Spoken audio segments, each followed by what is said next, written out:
Adilabad Armoor railway line మంజూరు చేయాలని demand చేస్తూ ఆదిలాబాద్ అమరవీరుల స్తూపం దగ్గర చేపట్టిన రిలే నిరాహార దీక్ష 41వ రోజుకు చేరుకుంది.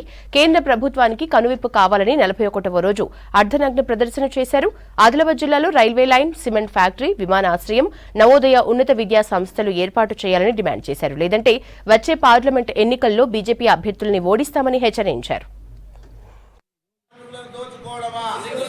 Telangana medical contract workers union జిల్లా అధ్యక్షుడు అండ్ సీనియర్ నాయకులు ఇక్బాల్ ఆధ్వర్యంలో ఒక గంట సేపు నిరసన ధర్నాలో భాగంగా ఇలా 4వ రోజు గంట సేపు నిరసన కొనసాగుతూ ఉన్నది.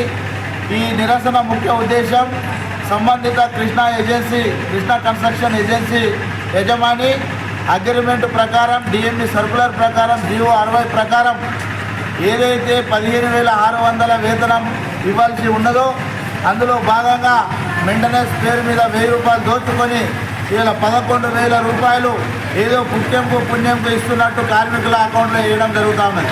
పిఎఫ్ 3,023 రూపాయలు కట్టాల్సి ఉండగా ఇలా 1,500, 1,400, 800 మొత్తం 1,600 లోపు కడితే మిగతా 1,800 రూపాయలు పిఎఫ్ పేరులో ఉన్నటువంటి ఇలా ఎంప్లాయీస్ కాంట్రిబ్యూషన్లో కూడా దోచుకోవడం జరుగుతుంది.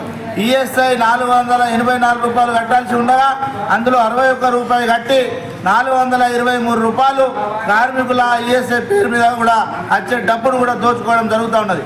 ఇవాళ కమిషన్ల మీద బతికే కాంట్రాక్టర్ గారు ఇవాళ నీ అగ్రిమెంట్ ప్రకారం తీసుకొని నేను ఈ అగ్రిమెంట్ ప్రకారం వీళ్ళకు వేతనాలు ఇస్తానని చెప్పి ఇవాళ పంట పావులు నిత్య మధ్యాహ్నం